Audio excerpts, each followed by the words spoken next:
Aujourd'hui, nous allons parler de l'une des ancêtres de Jésus-Christ. Je vous ai dit que dans la lignée de Jésus-Christ, il y a eu des milliers de femmes. Quelqu'un a fait quelqu'un, quelqu'un a accouché quelqu'un, quelqu'un a accouché quelqu'un, quelqu'un a accouché quelqu'un, jusqu'à ce qu'on arrive à Jésus-Christ là. Il y a eu des milliers de femmes. Mais la Bible n'a jugé utile que de garder l'histoire de combien? De 4. De 4 d'entre elles. Qui sont? Tamar.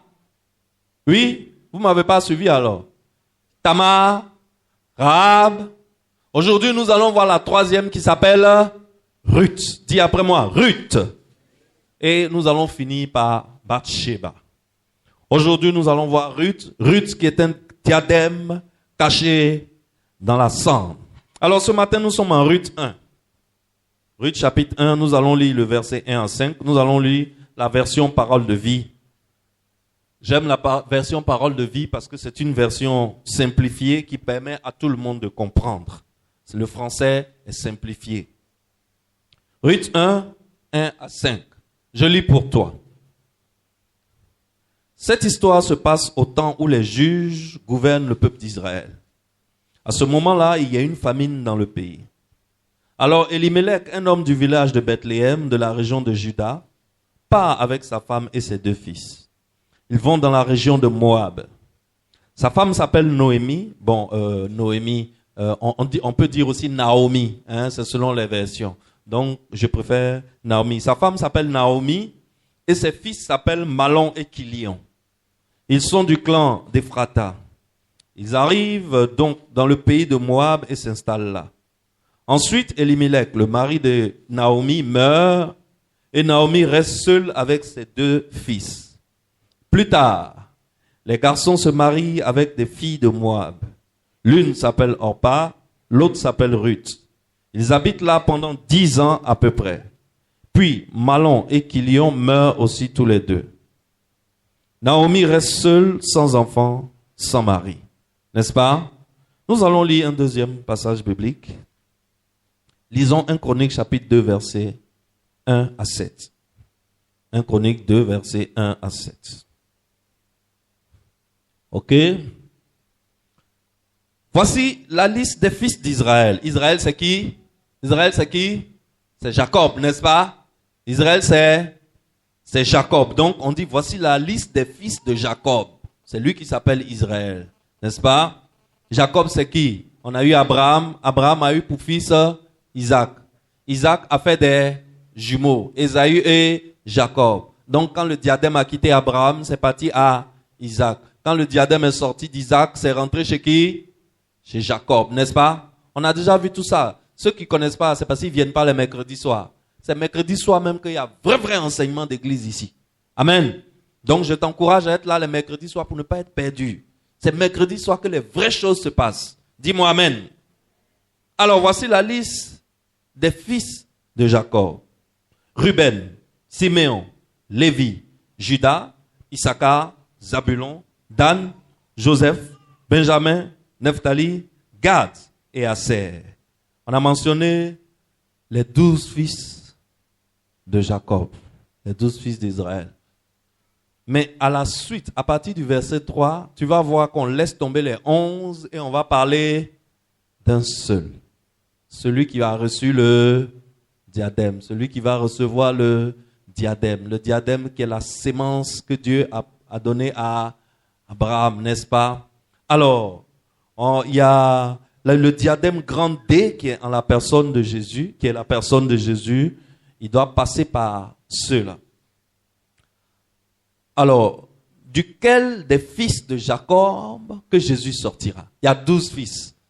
Duquel des fils de Jacob que Jésus sortira? Est-ce qu'il sortira du fils aîné? Parce que selon la tradition d'Israël, c'est le fils aîné qui hérite directement de son papa. Est-ce que Jésus sortira du fils aîné? Qui est le fils aîné? Il s'appelle Ruben. Le fils aîné s'appelle Ruben. Mais on se rend compte qu'il ne s'agit pas de Ruben. Est-ce qu'il s'agit de Joseph, le fils préféré de Jacob? Non. Il ne s'agit pas même de Joseph. Joseph aimait Rachel, n'est-ce pas?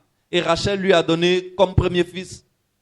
Jacob aimait Joseph, Pourquoi? Parce que Joseph est le premier fils de sa chérie de cœur qui s'appelle Rachel. Mais est-ce que le diadème est parti chez Joseph? Non, le diadème n'est pas parti chez Joseph. Lisons le verset 3, on va voir chez qui le diadème est parti. Le verset 3 nous dit, Judas a eu 3 fils de sa femme cananéenne. Qui a reçu le diadème? Qui a reçu le diadème? C'est Judas, le 4e fils. C'est lui qui a reçu le diadème. Et ça s'explique très simplement dans la Bible. Il faut être là les mercredis soirs, tu vas comprendre. N'est-ce pas? À comprendre pourquoi le diadème est parti chez Judas. Quand ça a quitté Ruben, ça devait aller chez Simeon et Lévi. C'est pas aller là-bas. Pourquoi? Tu vas comprendre. Et pourquoi c'est tombé sur Judas? Alors, Judas a eu 3 fils de sa femme cananéenne, la fille de Choua. Ce sont Er, Onan et Sheila. Vous vous rappelez, non? On a déjà vu ces gars-là quand on parlait de Tamar. Vous vous rappelez? Ce sont Er, Onan et Sheila. Er, l'aîné, a fait ce qui est mal au juste du Seigneur et le Seigneur l'a fait mourir. La Bible n'a jamais dit ce que Er a fait, mais la Bible dit tout simplement qu'il a fait quelque chose qui a déplu à Dieu. Et comme il a fait quelque chose qui a déplu à Dieu, Dieu l'a enlevé. Et selon la loi, sa femme revient à son petit frère qui s'appelle Onan, n'est-ce pas? Et on a donné Tamar à Onan. Sauf que Onan, il est méchant. Qu'est-ce que lui fait? Il saute. On se comprend, non? Lui saute. Quand le nonodi vient, il ne veut pas que le nonodi rentre dedans pour que la femme tombe enceinte. Il saute et puis il verse le nonodi à terre. Donc Dieu dit, ah bon, c'est moi ma sémence, Dieu jouait à ça. Dieu l'a frappé. Et la femme, Tamar, devait revenir à Sheila. Mais le vieux a mis opposition. Et on a vu comment Tamar a fait pour recueillir le diadème. Elle s'est transformée en quoi? En prostituée. Elle est allée se mettre au carrefour. Un jour, le vieux avait un peu froid. Donc, pour se réchauffer, le vieux est parti s'amuser un peu. Dans l'amusement, là, Tamar est tombée enceinte. Et elle a fait Pharès et Zara. On a vu tout ça ici, non? Voilà. Donc, je viens dire à quelqu'un que même si Onan ne veut pas libérer la semence, ton diadème sortira absolument. Dis-moi Amen. Toute tentative d'Onan pour empêcher la semence, pour empêcher le diadème de sortir est vouée à l'échec. Dis-moi Amen. Le diadème caché en toi sortira absolument. Continuons notre lecture. On est au verset 4. Plus tard, Judas a eu de sa belle-fille Tamar 2 autres fils. Donc, c'est ce que je vous parlais tout à l'heure. Dieu a enlevé 2 fils à Judas, qui sont qui?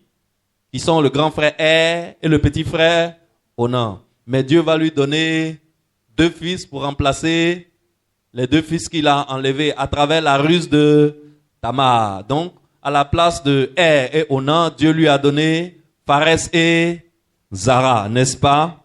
N'est-ce pas? Donc, il a eu donc 5 fils en tout. On continue la lecture. Plus tard, Judas a eu de sa belle-fille Tamar 2 autres fils, Pérès et Zara. Pérès ou Pharès, c'est la même chose, hein? C'est la même chose, c'est une question d'orthographe. Il a eu donc 5 fils en tout. Et des 2 fils là, en Pharès et Zara, on a vu que qui avait reçu le diadème? Qui avait reçu le diadème? Vous ne vous rappelez pas?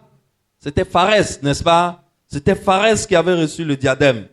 C'est pourquoi, à partir du verset 5 là, tu vas voir que la généalogie continue avec Pharès.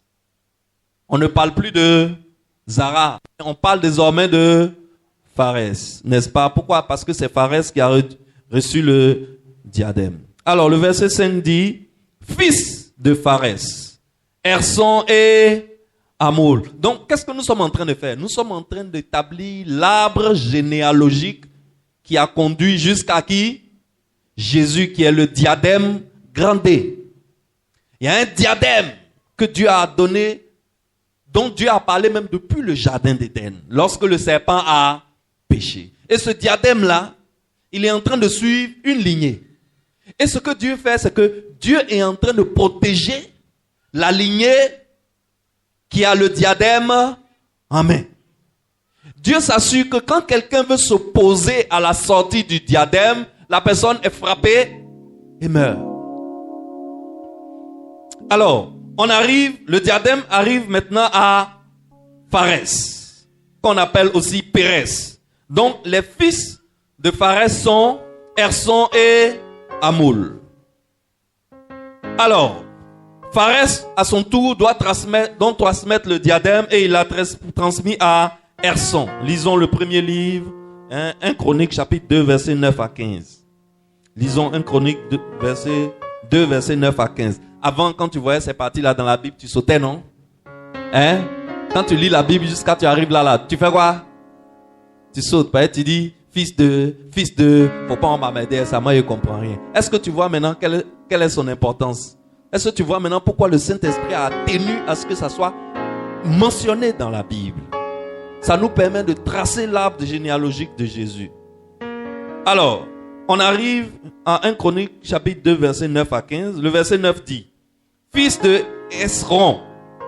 Donc, celui qui a reçu le diadème, c'est Esron. Fils de Esron, Yeraméel, Ram et Caleb, aussi appelé Keloubaï.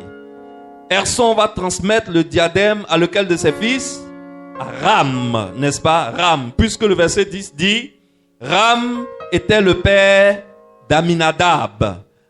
Aminadab était le père de Naashon, de la tribu de Juda. Donc, Dieu est en train de tracer la lignée de laquelle le Messie doit sortir. Tu comprends maintenant que toute personne qui va s'opposer à la sortie du diadème, toute personne qui va s'opposer à l'arrivée du Messie, qu'est-ce que Dieu va faire? Dieu va le retrancher. C'est ce qui est arrivé à Onan. Alors, tu vois que dans la vie, les gens se marient, les gens font des enfants. Et pour toi, tu as l'impression que les gens se marient au hasard. Tu as l'impression que tu peux marier la femme que tu veux. Quand tu ne veux plus, tu la laisses. Tu passes à autre chose. Ah, m'énerve trop, elle n'a qu'à partir, je vais prendre une autre femme. Et tu as l'impression que c'est toi qui dirige ton histoire. Mais qu'est-ce qu'on est en train de constater? On est en train de constater que derrière ces mariages, ces enfantements, ces événements de la vie de tous les jours, il y a la main de Dieu. Ce n'est pas, pour eux c'est une routine, mais pour Dieu ce n'est pas une routine. Les gens vivent, mais ils ne savent même pas, ils ne devinent même pas où Dieu veut les envoyer. Ils font les choses et ils pensent que c'est eux-mêmes qui prennent les décisions, mais Dieu a un plan derrière la tête. Et Dieu s'assure que son plan soit réalisé. Alors, il y a Judas.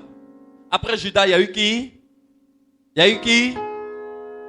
Pharès. Après Pharès, il y a Erson. Après Erson, il y a qui? Il y a Ram. Après Ram, il y a Aminadab. Et après Aminadab, il y a Naashon. Et dans l'enseignement du dimanche passé, on a vu que Naashon était le prince de la tribu de Juda, n'est-ce pas? Et qu'il est assis devant la tribu de Juda avec à ses côtés sa femme Rahab, n'est-ce pas? Alors, lisons le verset 11. Continuons notre lecture au verset 11. Naashon était le père de Salma. On peut dire Salma, on peut dire Salmon. Naashon était le père de Salma. Et Salma était le père de Boaz. Salmon était le Boaz. Qui est Salmon? Vous vous rappelez? Qui est Salmon? On a vu ça le dimanche passé. Qui est Salmon? C'est le mari de Rahab. Et on a vu ça dans le repositionnement divin. C'est parce que Rahab s'est mariée à Salmon qu'elle a quitté l'extérieur du camp pour arriver dans le camp. Non seulement pour arriver dans le camp, mais pour se mettre à la place devant le camp, à côté de son épouse. C'est Salmon que Dieu a utilisé pour faire passer Rahab de la prostitution à la royauté. Aujourd'hui, là, vous ne prêchez pas avec moi, vous me laissez prêcher seul. Qu'est-ce qui se passe? C'est Salmon que Dieu a utilisé pour faire passer Rahab de quoi? De la prostitution à la royauté, n'est-ce pas? Donc, Salmon est la sœur Rahab, parce que désormais ce n'est plus Rahab la prostituée. Maintenant c'est devenu la sœur Ah, Salmon et la sœur Rahab vont faire un enfant. Et cet enfant s'appelle comment? Cet enfant va s'appeler Boaz.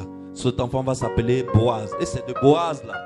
C'est de Boaz là que nous allons parler aujourd'hui dans cette affaire de Ruth. Donc tu vois que cette affaire de Jésus, ce n'est pas seulement une affaire biblique. C'est une affaire historique. On peut trouver les traces historiques de Jésus. Alors, ce que nous sommes en train de faire ce matin, c'est que nous sommes en train d'étudier l'histoire de Jésus. Nous sommes en train de tracer l'arbre généalogique qui a abouti au Messie, qui est Jésus. Alors, on reprend. On a Judas. Ensuite, après Judas, c'est qui? C'est qui? Pharès. Mais je veux vous entendre. On a qui? On a Judas. On a qui? On a Pharès. Après Pharès, on a qui? On a qui? Erson. Après Erson, on a qui? On a Ram. Après Ram, Aminadab. Après Aminadab, Nahshon. Après Nahshon, Salmon. Après Salmon, Boaz. Voilà le cheminement que suit le diadème grandet. Voilà les hommes et les femmes que Dieu utilise pour faire sortir le diadème grandet, qui est Christ. Alors, retournons à notre première lecture, Ruth chapitre 1, que nous avons lu tout à l'heure. On a parlé d'un monsieur dont le nom est Elimelech et sa femme est Naomi, n'est-ce pas? Et la Bible dit que Elimelech est originaire de Bethléem Ephrata. Ephrata, là, c'est le village même de Bethléem. Ephrata, c'est le village même de Jésus, n'est-ce pas? Et c'est de là que le monsieur est originaire. Alors, si tu remarques bien, dans la généalogie, on a remarqué que les porteurs du diadème, ce sont tous des descendants directs de Juda. Ce sont tous des descendants directs de Juda. Or, ce Elimelech là, c'est vrai qu'il est de la famille de Juda, mais il n'est pas un descendant direct de Juda. Par conséquent, ses fils Mahlon et Kilion ne sont pas eux aussi des descendants directs de Juda. Je ne sais pas si quelqu'un me comprend. Hein? C'est quelque chose qui est très simple. Dieu a le projet de faire venir le Messie sur la terre. Et Dieu utilise des hommes et des femmes qui vont se marier, qui vont faire des enfants, qui vont faire des enfants, qui vont faire des enfants, petit à petit, jusqu'à ce qu'on aboutisse à la naissance du Messie. Et Dieu, il arrive sur Jacob. Jacob a 12 fils. Et il choisit Judas. Quand Judas fait enfant, l'enfant que Judas fait s'appelle Pharès. Ensuite Erson, etc., etc., etc., etc. Jusqu'on arrive sur un monsieur que Rahab fait avec Salmon. Ce monsieur s'appelle Boaz. Ça veut dire que Boaz est le descendant direct de qui? De Judas. Donc lui, il a le diadème. Mais la Bible nous parle en Ruth 1 d'un monsieur qui s'appelle Elimelech, qui est de la famille de Judas, mais qui n'est pas un descendant direct de Judas. Elimelech, selon mes recherches, serait le neveu de Nahshon. Le neveu de Nahshon. Ça veut dire que les enfants de Salmon, qui est le fils de Nahshon, et les enfants d'Elimelech doivent être des cousins. Est-ce que tu vois? Donc Salmon et puis Mahlon et Kilion sont des cousins. Alors, Elimelech là, il est de la famille de Juda, mais ce n'est pas un descendant direct de Juda. Elimelech a 2 fils. L'un de ses fils s'appelle Mahlon, l'autre s'appelle Kilion. Mahlon et Kilion, quand ils suivent leur papa pour aller, arrivés là-bas, ils ont marié 2 filles. Mahlon a marié Ruth, Kilion a marié Orpa. Est-ce que quelqu'un me suit? Entre-temps, nous sommes ici pour parler de qui? De Ruth. On est ici pour parler de Ruth. Quel est le lien qu'il y a entre Ruth et le diadème qui se trouve dans Boaz? Alors que Ruth est mariée à Mahlon. Mahlon qui descend de Elimelech. Elimelech qui n'est pas un descendant direct de Juda. Et comme il n'est pas un descendant direct de Juda, il ne peut pas porter le diadème. Et voilà notre sœur Ruth qui est mariée à un gars qui s'appelle Mahlon. Et sa sœur, son frère Kilion est marié à une fille qui s'appelle Orpa. Alors, nous sommes dans une situation où Elimelech, qui n'était pas de la lignée directe de Juda, ne peut pas figurer parmi les ancêtres de Christ. Si Elimelech ne peut pas figurer parmi les ancêtres de Christ, ça veut dire que Mahlon et Kilion aussi ne peuvent pas figurer parmi les ancêtres de Christ. Or, Ruth est la femme de qui? Elle est la femme de Mahlon. Donc, Ruth est mariée à des gens, à quelqu'un qui ne peut pas figurer dans la lignée royale de Christ. Alors, si Mahlon n'est pas mort, Ruth ne peut jamais devenir la femme de quelqu'un d'autre qui a le diadème caché en lui. Est-ce que tu commences à voir où je veux venir? Si Mahlon n'est pas mort, Ruth ne serait jamais devenue la mère des rois. Elle ne serait jamais devenue l'ancêtre de Christ. Donc, pour que Ruth puisse se libérer pour marier quelqu'un d'autre qui porte en lui le diadème, il faut quoi? Il faut que Mahlon meure. C'est pour cela que dans le livre de Ruth, chapitre 1, on te parle de l'histoire d'Elimelech qui est parti avec sa femme et leurs 2 fils s'installer dans le pays païen. Et là-bas, qu'est-ce qui s'est passé? Elimelech est mort. Ensuite, ses 2 fils, Mahlon et Kilion, sont morts. La femme de Elimelech reste maintenant avec les femmes de ses 2 fils. Ces femmes-là sont Ruth et Orpa. Donc, de toute la famille d'Elimelech, là, il reste combien de personnes? Il reste 3 personnes. Sa femme et les femmes de ses 2 filles, qui sont Ruth et Orpa. Alors, ce qui se passe ici, c'est que il faut que Mahlon meure. Il faut que Mahlon parte en gloire. Il faut que Mahlon quitte. Je veux dire à quelqu'un que en Christ, là, la mort n'est pas toujours une perte. Est-ce que quelqu'un me suit? Je ne suis pas en train de faire l'apologie de la mort. Mais je veux dire que quand on est en Christ, on perd pour mieux gagner. On perd pour mieux gagner. L'apôtre Paul dit en Philippiens chapitre 1 verset 2 que si Christ est ta vie, la mort est un gain. Je ne suis pas en train de te parler forcément de la mort d'un être cher. Mais ça peut être la disparition de quelque chose qui te coûte cher. Regarde une belle histoire dans la Bible qui atteste ce que je suis en train de t'enseigner. Saül. Comment Saül est devenu roi? Qui connaît l'histoire? Comment Saül est devenu roi? Oui. Oui, en une phrase. Qu'est-ce qui s'est passé ce jour-là? C'est quoi? Il cherchait les ânesses de son père. Les ânesses étaient perdues. Les ânesses de son père étaient perdues. Et voici Saül dans la ville, en train de courir à gauche. Il est à Djamé, il est à Bramakote, il est à Tekoubé, il est sur l'autoroute du Nord. Il s'en va vers Yopougon. Partout où il passe, est-ce que vous n'avez pas vu les ânesses de mon père? Est-ce que vous n'avez pas vu les ânesses de mon père? Mon père a perdu 3 ânesses, c'est où? Donc, Saül avait perdu quelque chose. Il avait perdu quelque chose de cher. Et il était à la recherche de cette chose chère qu'il a perdue. À la place des ânesses, Saül est revenu à la maison avec quoi?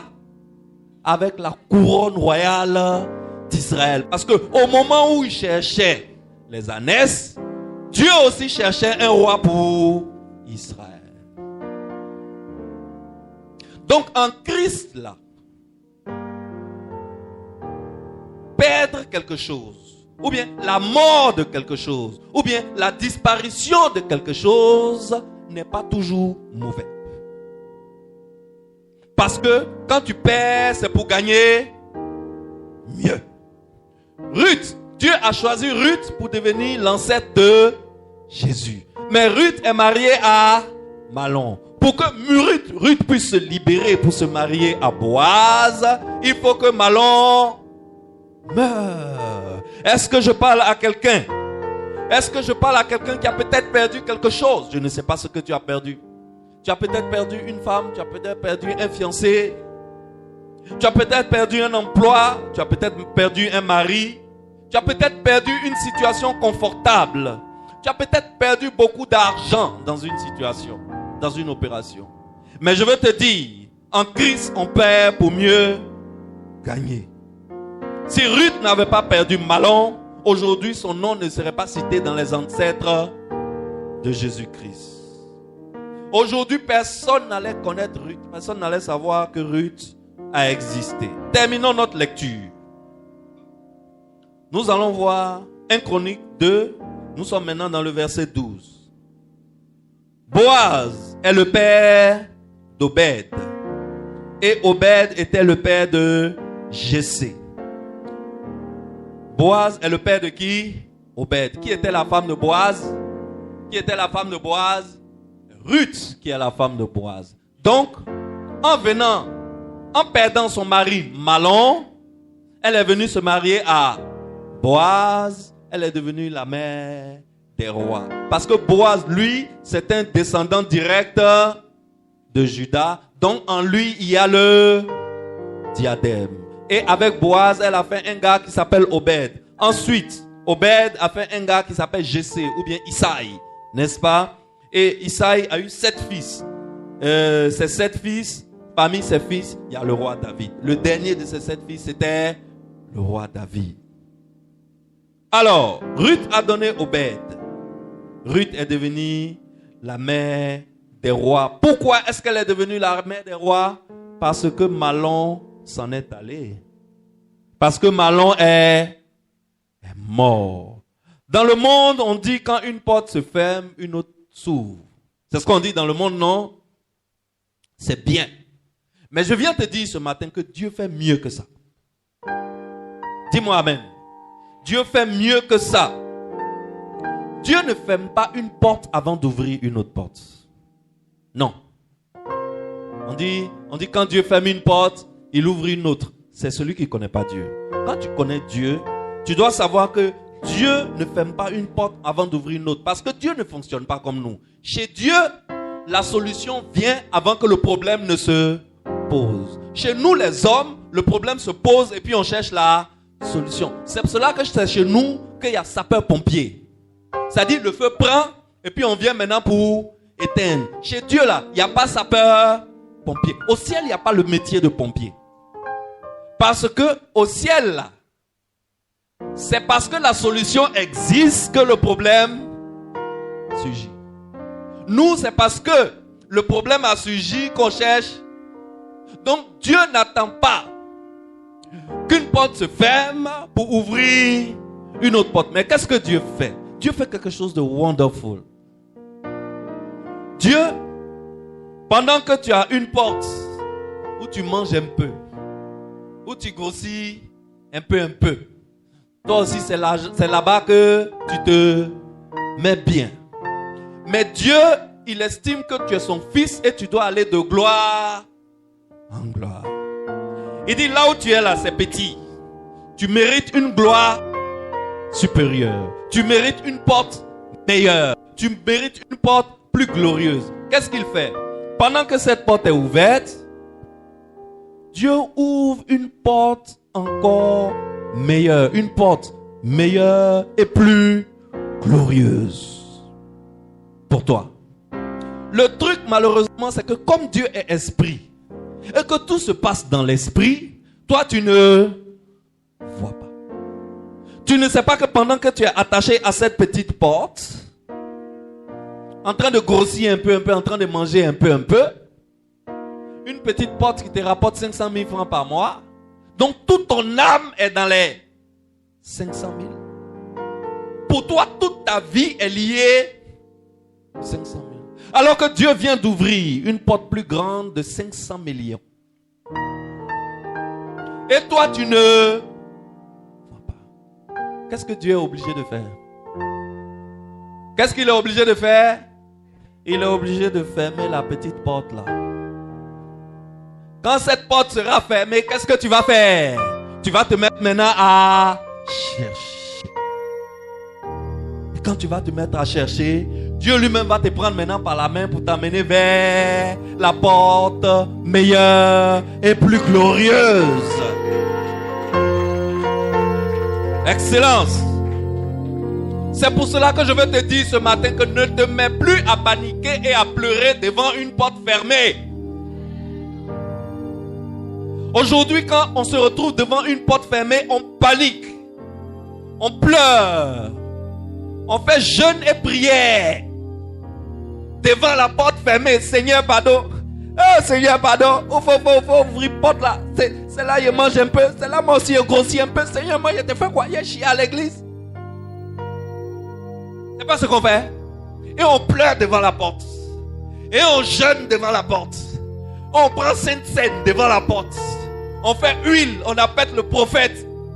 On dit prophète, déclare que cette porte s'ouvre. Parce que j'ai besoin de cette porte. Alors que tout ce que Dieu veut que tu fasses, c'est que tu commences à chercher la porte plus grande. La porte meilleure. Dieu veut que tu viennes à lui pour qu'il te connecte à la porte plus grande. Excellence, ne pleure plus devant une porte fermée. Quand tu vois une porte fermée, ça veut dire que Dieu a ouvert une porte plus grande et plus glorieuse quelque part. Quand tu vois une porte fermée, tu dois comprendre automatiquement que Dieu vient de mettre en route pour toi un miracle. La porte fermée, ce n'est pas la fin de ton histoire. Au contraire, c'est le commencement de l'histoire. La vraie destinée de Ruth a commencé quand? Quand Mahlon est mort. Quand Mahlon est mort. Mahlon est mort. Ton mari est mort. La vie devient vide. Ça devient une vie de solitude. Ça devient une vie où tout est amer. On te met dans veuvage. Tu dois porter habit noir. Ça veut dire que tu n'es pas dans la joie. Mais c'est maintenant même que le film de la vie de Ruth venait de commencer. Excellence, on appelle ça la vie de foi. On appelle ça la vie de foi. Est-ce que c'est facile? C'est pas facile. Ce n'est pas facile. Ce n'est pas facile. Est-ce que tu crois que Ruth, lorsque son mari est mort, est-ce que tu penses que Ruth croyait que, ou bien elle pensait que, ou bien elle savait que Dieu avait ouvert pour elle une porte plus grande? C'est pour cela qu'il a fermé cette porte? Non. Elle était en deuil.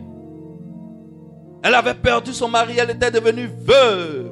Alors que la Bible dit, Boaz était un homme riche et puissant. Mais il n'était pas marié. Boaz n'était pas marié. Imagine-toi, un homme qui est riche, qui a des entreprises partout.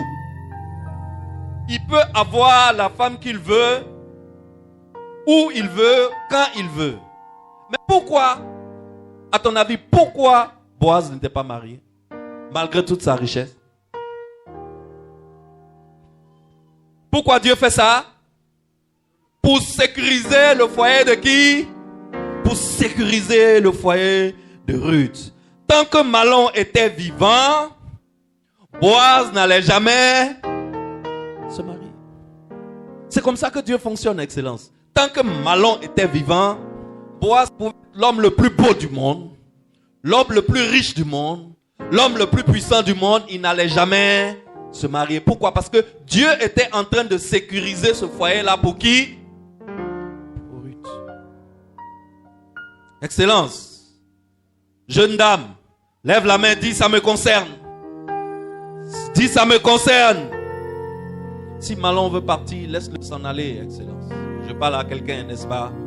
Je parle comme un prophète à quelqu'un. Si Mahlon veut partir, laisse-le s'en aller.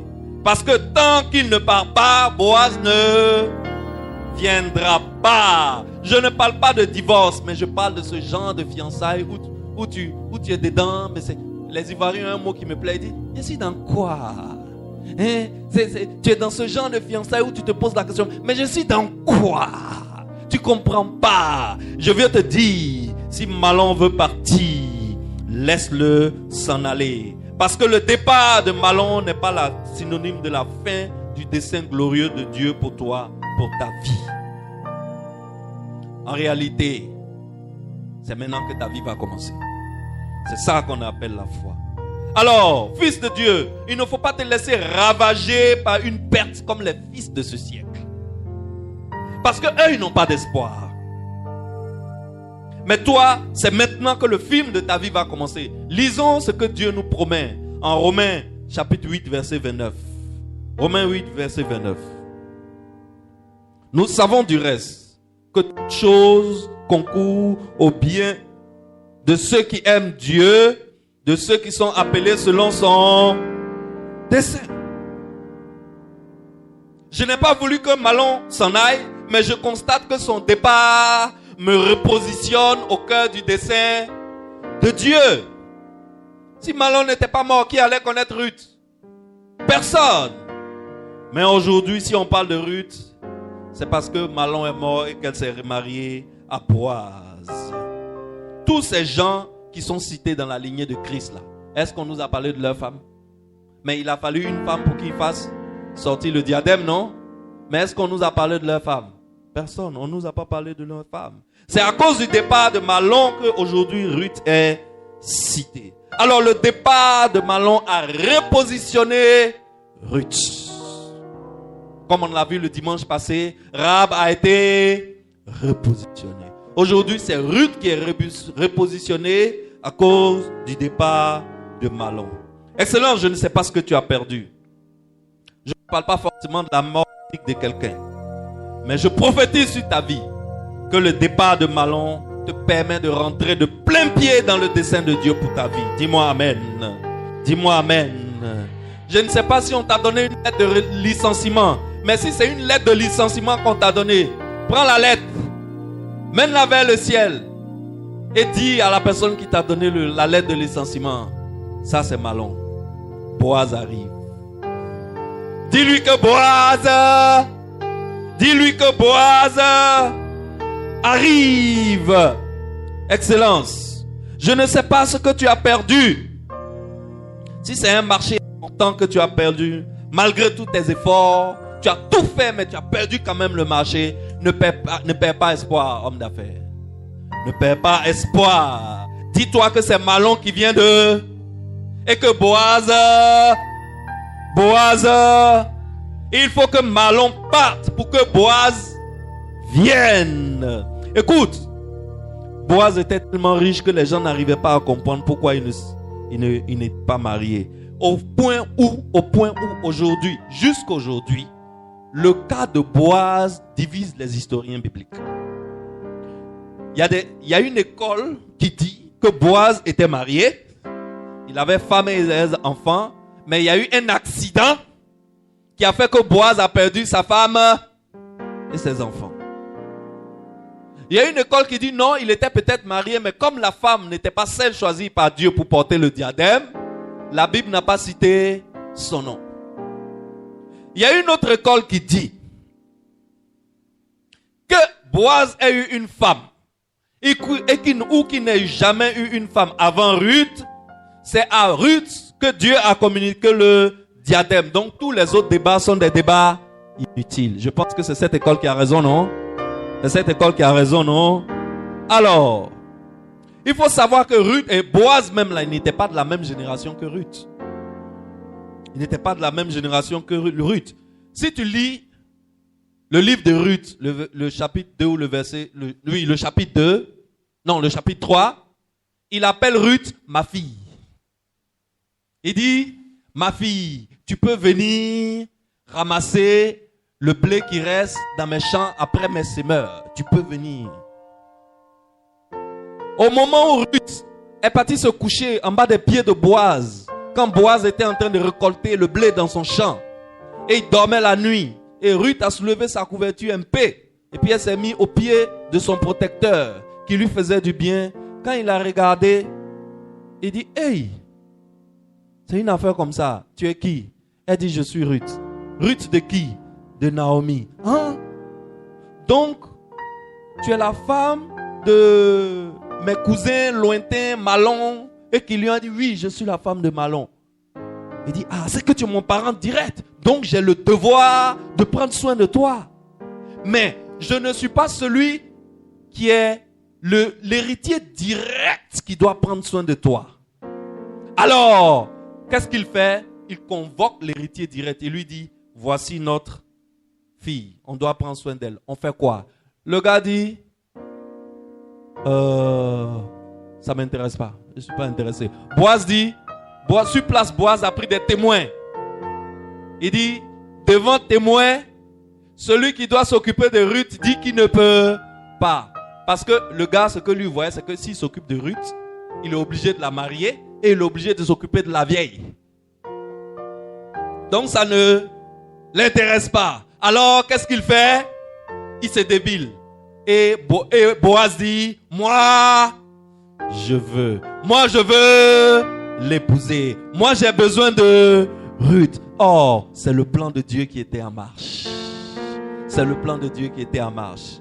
Alors, Dieu me charge de te dire que tout diadème qui est caché en toi sortira. Il n'y a pas d'âge pour le diadème. Dis-moi Amen. Il n'y a pas d'âge. En termes de diadème, l'âge ne compte pas. Au moment où cette histoire se déroulait, Boaz avait presque 80 ans.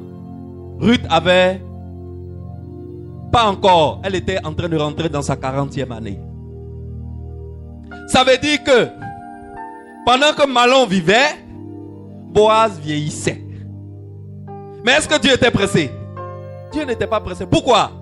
Parce que le diadème qui est dans Boaz, là, tant qu'il ne l'a pas libéré, il ne peut pas mourir. Il ne peut pas mourir. Le diadème qui était en Abraham, tant que le diadème n'était pas sorti, Abraham ne pouvait pas mourir. Le diadème qui est en toi, tant que ce diadème ne sort pas, tu ne peux pas mourir. Dis-moi Amen.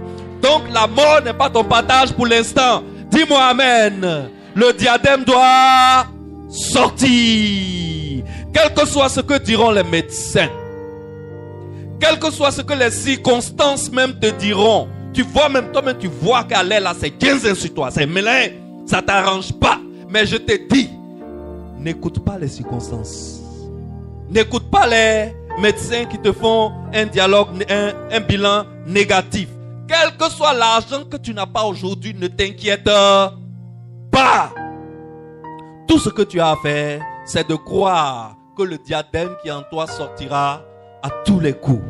Quel que soit l'obstacle qui est devant toi, le diadème sortira. Quelles que soient les circonstances, tout diadème caché en toi sortira. Dis-moi Amen. Alors, c'est ce que nous, à la destinée, nous avons pris. C'est cette parole que nous avons saisie. C'est la promesse de Dieu pour nous pour cette année 2022.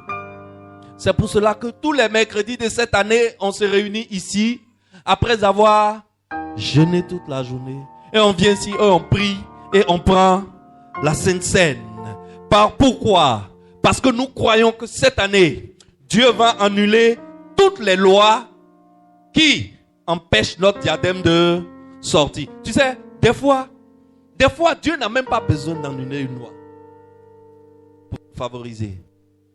Pour te favoriser, qu'est-ce que Dieu fait? Dieu contourne la loi avec une loi plus grande. Je vais te donner un exemple très simple. La loi de la gravité dit qu'un objet qui est plus lourd que l'air, lorsqu'il est en suspension dans l'air, il est attiré par le sol. Donc, tous les objets qui sont plus lourds que l'air, dès qu'ils sont en porte-à-faux, qu'est-ce qu'ils font? Ils tombent. Ils tombent sur le sol, n'est-ce pas? Je prends ce mouchoir-là, c'est plus lourd que l'air. Donc, quand je le laisse, qu'est-ce qu'il fait? Il tombe. Pourquoi? Parce qu'il est attiré par le sol. Ça, c'est la loi de la Gravité. Alors dis-moi pourquoi un avion qui coûte plusieurs centaines de tonnes arrive à percer l'air, à déchirer l'air, à se mettre en suspension dans l'air et à utiliser l'air pour voler. Pourquoi? Parce qu'il existe une loi qui est plus puissante que la loi de la gravité, qu'on appelle la loi de la portance. La loi de la portance permet à l'avion d'utiliser l'air pour faire élever n'importe quel poids. Et il déchire l'air, et il se met dans l'air, et il utilise l'air comme un allié. L'air n'est plus pour lui un ennemi. Alors c'est la même chose qui va t'arriver. Dieu va utiliser une loi plus puissante que la loi qui te permet, qui t'empêche de sortir ton diadème. Dieu va utiliser une loi plus puissante que la loi qui te maintient dans la médiocrité aujourd'hui. Dieu va utiliser une loi plus puissante que la loi ancestrale qui dit que vous, dans votre famille, vous ne serez jamais quelqu'un. Cette loi est brisée ce matin dans le nom puissant de Jésus. Il y avait tellement de femmes qui travaillaient dans le champ de Boaz, qui étaient jolies et qui étaient fraîches, plus fraîches que Ruth. Mais Dieu dit à Boaz, attends Ruth, ne te marie pas. Et quand Ruth viendra, tu sauras. Je vais dire à quelqu'un, quand ton diadème viendra, tu sauras.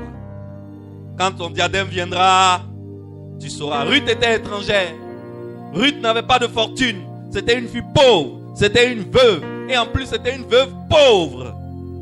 Elle se nourrissait des restes qui restaient dans les champs des gens. Mais Dieu dit à Boaz, je vais changer l'histoire de cette femme à travers toi. De la même façon que Dieu a changé l'histoire de Rahab à travers Salmon, Dieu a changé l'histoire de Ruth à travers Boaz. C'est en ce Dieu-là que je crois. Ce Dieu que je vous prêche dans cette maison, c'est un Dieu qui change les situations.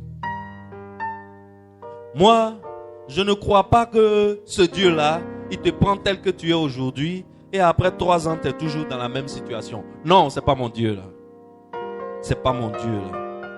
Le Dieu que je connais, quand il te prend ici, quel que soit ton état, il te donne la main et puis il dit, marchons. Et pendant que vous êtes en train de marcher, il modifie ta marche, il change ta marche, il change ta situation, il change ta façon de parler. Il te donne une vie de qualité. Il transforme ta vie dans tous les domaines. C'est comme ça que ce Dieu-là est. Moi que vous voyez devant vous, je vais d'une famille pauvre, très pauvre. Mon père n'a rien, ma mère n'a rien. Mes frères, mes soeurs n'ont rien. Tout ce que je suis aujourd'hui, je le dois à la rencontre que j'ai eue avec ce Dieu. Quand je rencontrais cette femme, demandez-lui, elle est témoin, va vous dire. Trop grossi, les gars. Allez la main, je suis obèse. Vous n'avez pas remarqué? Le vent me soulevait, je n'avais pas besoin de marcher. Et ce Dieu-là m'a pris. Et ce Dieu-là m'a pris par la main. Il dit, mon fils, allons. Allons, suis-moi seulement. C'est de ce Dieu-là que je vous parle. Ma vie a changé quand j'ai rencontré Jésus-Christ. Quand Jésus te prend par la main, en réalité, tu n'as aucune idée de l'endroit où il t'amène. Tu n'as aucune idée. Toi-même, tu as un petit plan dans ta petite tête. Tu as déjà fait la planification de ta vie. Et toi-même, pour toi, le projet que tu as dans ton cœur, c'est un grand projet. Et tu caresses ce projet secrètement. Mais lorsque tu rencontres ce Dieu, il va t'amener là où tu n'en as aucune idée. Et c'est ma prière pour toi. C'est ma prière pour toi. C'est ma prière. Dieu va t'amener à une dimension telle que aucune main humaine ne peut t'élever à ce niveau. Dis-moi Amen. Voici Ruth la Moabite. Voici Ruth la pauvre veuve et misérable. Et Dieu a jalousement protégé pour elle le foyer d'un homme immensément riche. Mais c'est pas ça qui est le plus important. Le plus important, c'est que cet homme avait en lui le diadème grandé. C'est-à-dire la sémence de celui qui allait devenir le sauveur du monde, du Messie. Et voilà ce que Dieu a fait. Quand Dieu a fermé une porte, sache qu'il a déjà ouvert une porte meilleure que tu ne vois pas pour le moment. Et tu sais, ce qui se passe, la dernière chose que je veux te dire, c'est que Dieu lui-même ne se charge pas de fermer les portes. Parce que Dieu, lui, c'est un expert en ouverture de portes. Mais il a chargé quelqu'un de fermer la porte derrière lui. C'est le diable. Le diable est un expert en fermeture de portes. Qu'est-ce que Dieu fait? Quand Dieu t'a ouvert une porte plus grande et plus glorieuse que la porte qu'il veut fermer, il dit tout simplement à l'ange qui est à la porte là, il dit quitte. Et l'ange fait quoi? L'ange quitte. Et le diable vient et il voit la porte ouverte et il voit plus l'ange de Dieu qui gardait la porte. Il dit mais ça c'est pas la porte du petit bâtard là. Ah bon, c'est à moi il joue. Il veut pas me suivre. Pouah! Il chute la porte là, ça claque. Oh! Et puis il est content. Et toi tu es là, tu commences à pleurer. Tu commences à déprimer. Seigneur, les petits mangements qui étaient dans ma main là, ça aussi c'est encore tombé. Mais je vais devenir quoi? Seigneur, je suis dans quoi? Seigneur, tu m'as mis dans quoi? Qu'est-ce que je deviens? Et puis tu trembles, et puis tu jeûnes, et puis tu pries. Oh, tu ne sais pas que il a ouvert une porte plus grande et plus glorieuse. Donc, qu'est-ce qui doit être ton attitude? Ton attitude, ça doit être que lorsque tu constates qu'une porte est fermée, cherche à te rapprocher de lui encore plus. Pour qu'il puisse te prendre par la main, pour te connecter à la porte glorieuse et meilleure. Excellence, il y a une porte ouverte pour toi. Lève la main et dis, il y a une porte ouverte pour moi. Excellence, je veux te dire que nous là, on ne sert pas un fleuve. Est-ce que tu es d'accord avec moi? On n'adore pas un python. On n'adore pas une forêt sacrée. On n'adore pas un caillou, une roche dans un village bizarre quelque part. Vous savez qui on adore? On adore le Dieu Tout-Puissant. On adore le Dieu Tout-Puissant. On sert le Dieu Tout-Puissant. Et il dit, il n'est pas seulement notre Dieu, mais il est aussi notre Père. Et il nous dit, je connais les projets que j'ai forgés sur vous. Ce sont des projets de paix et non de malheur, afin de vous donner un avenir glorieux. Il te prend quelque part et il t'amène là où tu n'as aucune idée. Il t'amène là où tes ennemis n'ont aucune idée. Et les mêmes gars qui se moquent de toi aujourd'hui, c'est les mêmes gars là demain qui vont dire tu vends drogue. Dis-moi amen. Parce que quand ils voient la dimension dans laquelle Dieu t'a élevé, ils se disent si c'est pas drogue ils vendent, ça là c'est impossible.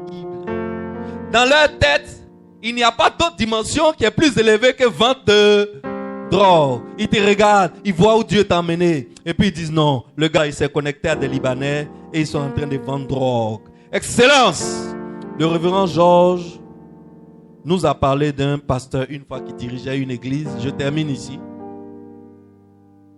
Et le monsieur et la dame, ils n'ont pas d'enfants. Ils sont mariés, ça fait longtemps. Mais il n'y a pas d'enfants. Ils n'ont pas d'enfants. Et tout le monde dans le quartier, pour parler d'eux, on disait, tu vois comment c'est un peu insultant, non? On dit les pasteurs stériles là. Donc leur Dieu là, il ne peut pas donner enfant. Les pasteurs stériles. Et Dieu a visité cette femme. Et vous savez ce qui s'est passé? La femme a fait 5 enfants en 5 ans. Elle a fait 5 enfants en 5 ans. C'est-à-dire que tu vois la go, non? Il y a un enfant ici. Il y a un qui est en train de faire 4 pattes. Le ventre est déjà gonflé. Il y a un autre enfant qui est à l'usine. Et chaque année, quand tu la vois, c'est comme ça. Elle est. Et les mêmes gars qui les appelaient les pasteurs stériles, les mêmes gars là, ils viennent et puis ils disent au bishop, mais Joe, ça va, mais il faut arrêter un peu. Il dit, il n'arrête point. Tant que ça vient, je fais. Tant que ça vient, je fais. Je n'arrête point. Excellence. En Côte d'Ivoire, nous on appelle ça quoi? Escalier, n'est-ce pas?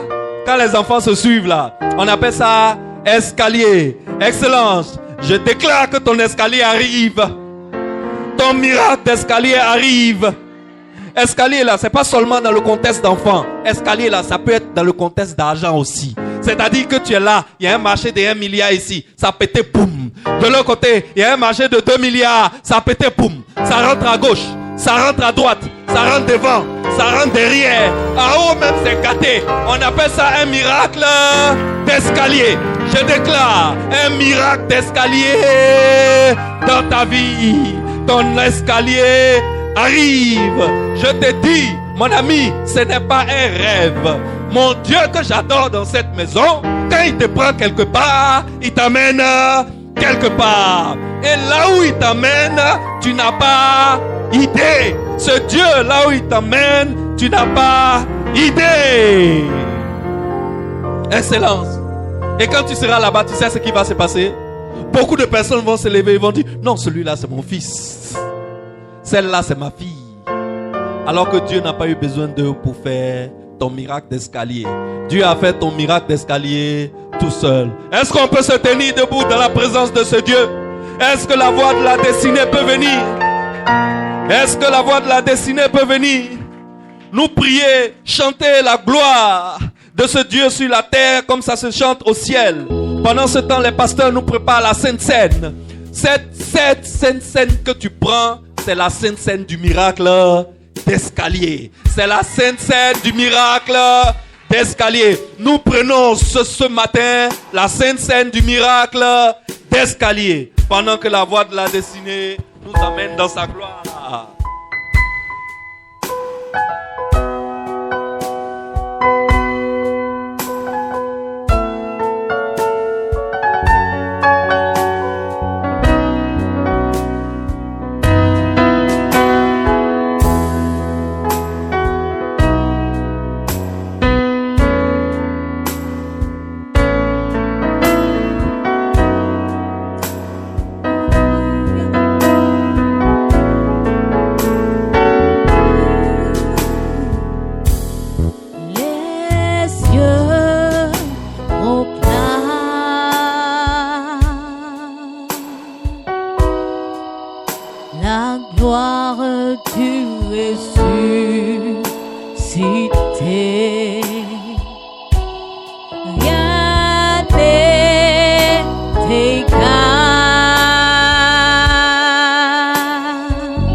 scène du miracle d'escalier. Prends ta scène du miracle d'escalier.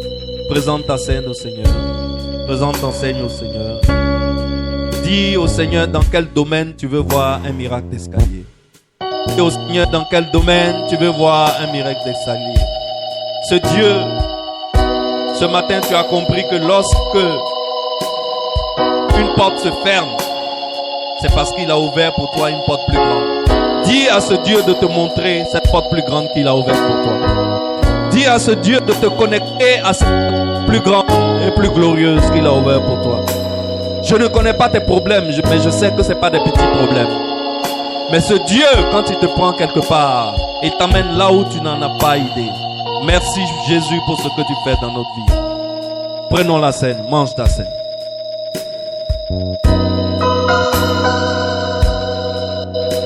Buvons.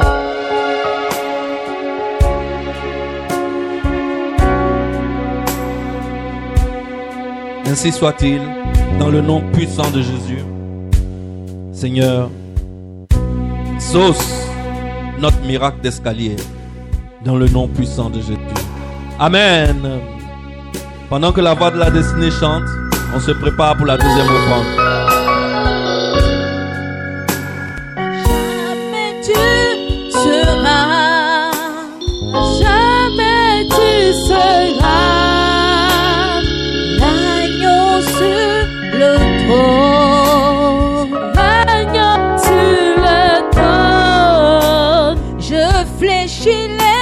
Genoux, je fléchis les genoux pour t'adorer toi seul.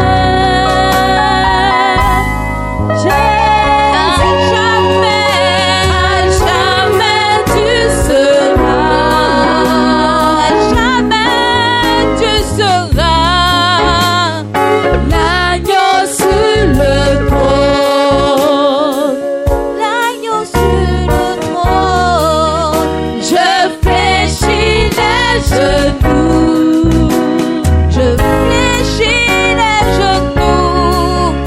pour t'adorer toi seul, Jésus, pour t'adorer toi seul, Jésus, pour t'adorer toi seul.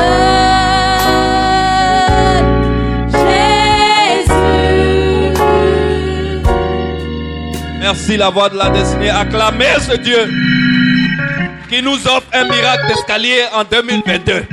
2022, c'est l'année de ton miracle d'escalier. Reçois ton miracle d'escalier. Je prophétise sur ta vie. Toute porte fermée aujourd'hui pour toi est signe de bonheur et de danse. Quand tu vois une porte fermée, commence à danser. Commence à danser. Parce que ça veut dire qu'il a ouvert une porte plus grande et plus glorieuse. Dis-lui de te prendre par la main et de te connecter à ta porte plus glorieuse et plus grande. La Bible dit, la stérile enfantera 7 fois. Je déclare sur ta vie que tu enfanteras 7 fois. Dans le nom puissant de Jésus, reçois ton miracle d'escalier. Reçois-le maintenant. Au nom puissant de Jésus. Amen. Nous allons finir, nous allons faire les annonces rapidement. Vous pouvez vous rasseoir. Je fais les annonces aujourd'hui moi-même parce que c'est des annonces hyper importantes. D'accord? La deuxième offrande, ça n'a pas encore été fait? D'accord, ok. Alors, ceux qui n'ont pas encore fait la deuxième offrande, venez la faire avant les annonces. Venez avec les vraies choses. Hein? Un Dieu qui fait les miracles d'escalier, on lui donne pas 500. N'est-ce pas?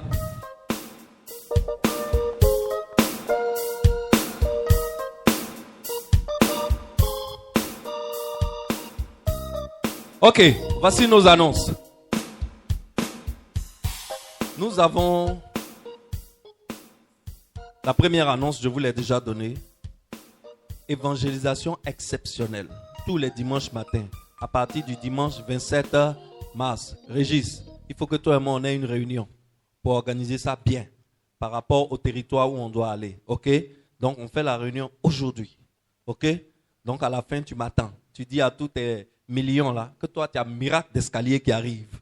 Voilà, donc ils n'ont qu'à patienter. On doit faire une réunion. Et la deuxième annonce, Bon, dans la première annonce, n'oubliez pas vos 5000 de t-shirts, vos 2 t-shirts. Un pour vous-même, un pour votre invité. La deuxième annonce. Nous prions depuis toujours pour l'unité du corps de Christ. Nous sommes fatigués de ces églises évangéliques-là, où les pasteurs s'insultent à gauche et à droite. Leur église là, c'est pas bon. C'est pour nous là qui est bon. Faut pas aller à AD. Faut venir à la destinée. Destinée n'est pas bon. Faut aller à AD, etc., etc. Tu es SEMA. Tout ça là, on est fatigué de ça. Aujourd'hui, le corps de Christ en Côte d'Ivoire veut avoir une seule voix. Alors, nous avons créé la FECI, la Fédération évangélique de Côte d'Ivoire, a créé la journée de l'unité chrétienne.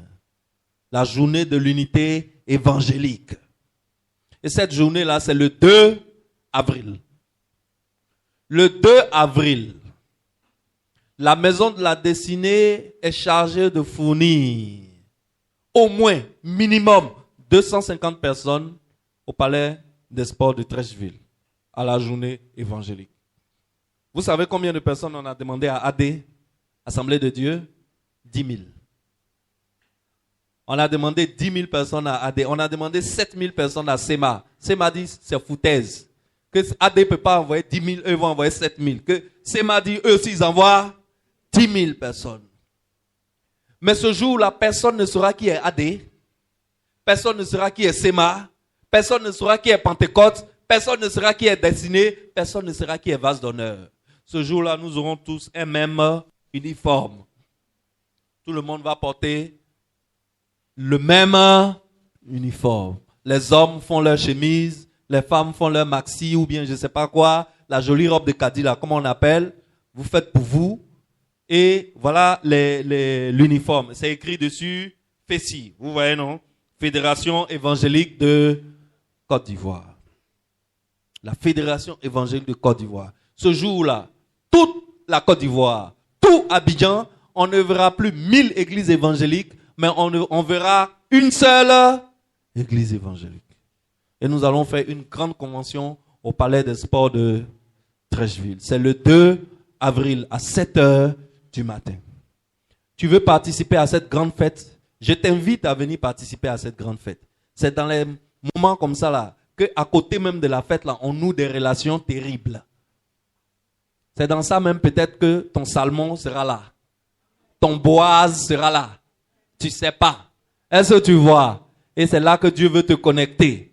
Alors, le révérend Georges Amoakom m'a demandé de lui trouver au moins 10 personnes du temps de gloire.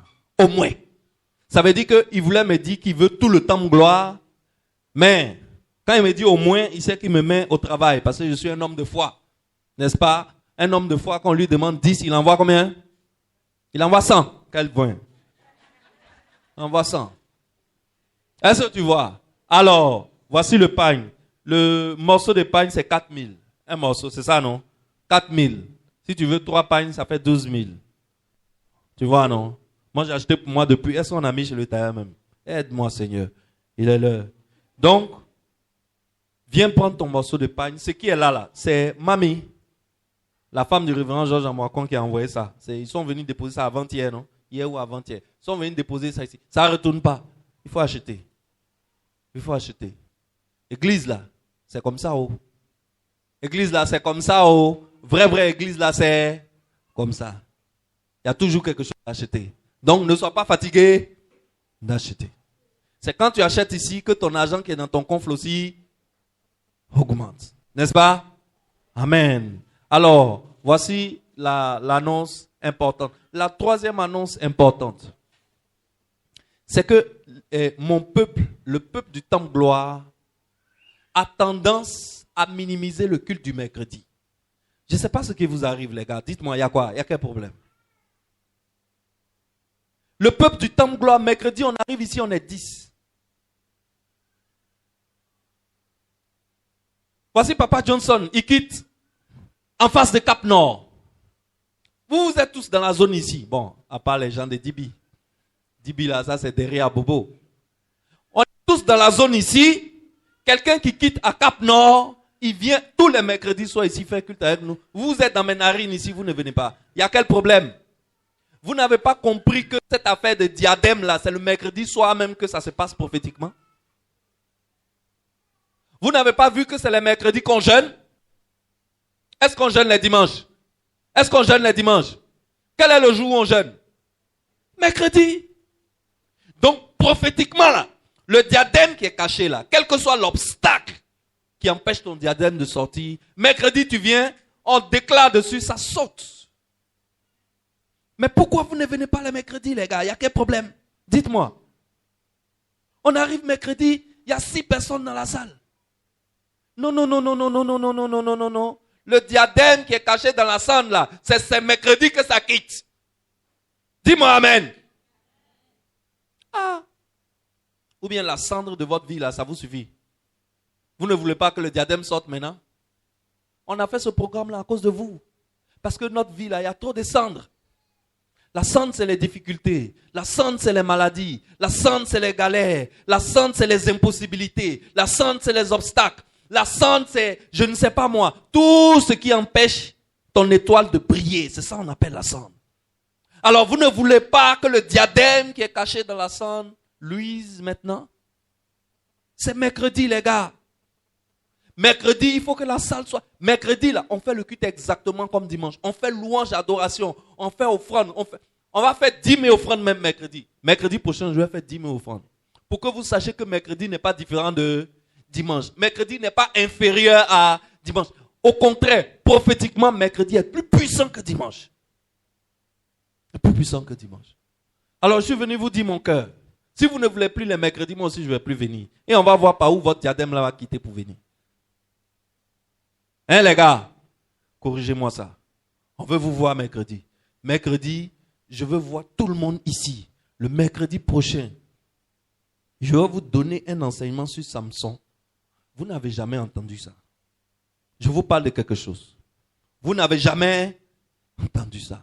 Vous allez, mercredi, vous allez vous enrichir de la parole comme vous ne vous êtes jamais enrichi. C'est wonderful, c'est incroyable. C'est époustouflant. Et le mercredi, on fait la Sainte Seine. Alors, je vous attends mercredi. Amen. On a une dernière nouvelle. C'est une très bonne nouvelle pour le temps de gloire. On vient d'avoir encore des jumeaux acclamés pour le Seigneur. On vient encore d'avoir des jumeaux. La sœur est là. Nous a fait des bébés et elle a fait des jumeaux. Elle a fait les bébés, je crois, avant-hier soir, non? Avant-hier soir, elle a fait les bébés et dès qu'elle a fini de faire, il y a des gens pour eux, c'est doux, hein. Elle a fait les bébés là, on dirait, elle s'en va aux toilettes et puis elle va venir, elle a fini de faire les 2 bébés. On l'a regardé, on dit, mais ça va. On dit, va à la maison. À l'heure où je vous parle, elle est à la maison. On l'a même pas gardée à l'hôpital. Que ce soit ton cas, reçois ça dans le nom puissant de Jésus. Faut faire les enfants comme la femme du pasteur qu'on appelait pasteur stérile là. Fais les enfants comme ça. Fais seulement un enfant chaque année. Fais. Je libère cette onction d'enfant par année sur ta vie. Fais les enfants. Moi, j'ai fini. Toi, faut prendre. Prends mon onction. Amen. Amen. Excellence. Voilà la bonne nouvelle. Donc, demandez d'après la sœur est là. Allez chez elle à la maison avec du pain sucré, couche. Quand une femme fait des bébés, là, quand tu veux aller la voir, il y a des choses. Quand tu as ça dans ta main, là, quand elle te regarde net, tu es béni. Savon. Javel, lavande, couche de bébé, lait, façon lait cher maintenant. Moi, je me rappelle quand j'avais fait Anaël, je ne sais pas si c'est Yuan ou Anaël, Destiny Impact, les GP là, ceux qui font caméra à la destinée siège là, ils sont venus chez moi, ils sont venus avec un carton de boîte de lait. Je les ai regardés, j'ai dit, que tu vois. C'est-à-dire, beaucoup de gens sont venus nous visiter. Mais quand eux sont venus, quand ils ont déposé le carton de boîte de lait, ils ont dit, oh Seigneur, bénis ces gars-là, bénis-les. Seigneur, bénis-les seulement. Yeah! De toute façon, lait est cher. Et puis, de toute façon, les enfants là pompent. Tu attends, ouais, c'est pas que c'était 10 000, ils sont en train d'avaler comme ça. Les gars, faites du bien à maman et là, hein? Allez-y là-bas avec des couches, avec des boîtes de lait. Allez-y là-bas avec du savon. Vous voyez, non? C'est comme ça qu'on tape dans la bénédiction. Quand tu tapes dedans comme ça, ça tombe sur toi. Ça te prend aussi. C'est spirituel. N'est-ce pas? Allez taper dans la bénédiction. Amen. Allez taper dans la bénédiction. Alors, nous avons fini. Il est... Oui? Oui, on jeûne mercredi. Je viens de dire, non? Mercredi, on jeûne. Ou bien les gars, vous ne jeûnez plus. On dirait que vous, là, vous n'avez pas de sang dans votre vie. Hein? Ah, bon. D'accord. Alors, on a fini. Mercredi prochain, on jeûne. Freddy, il y a quelque chose?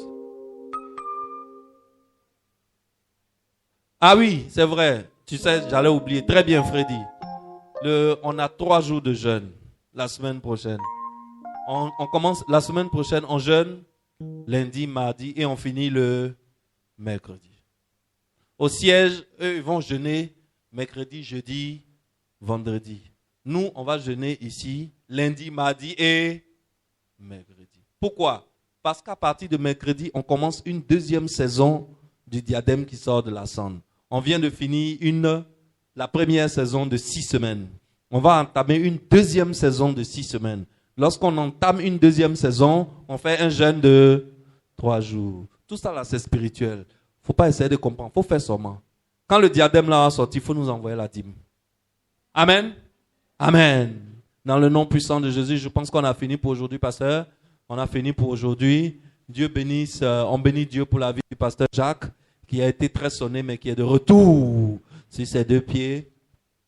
Que ce soit ton cas. Si tu es malade, reçois ta guérison maintenant. Dans le nom puissant de Jésus-Christ de Nazareth. Est-ce qu'on peut prier? Est-ce qu'on peut prier? On va appeler justement le pasteur Jacques pour prier pour nous pour la fin.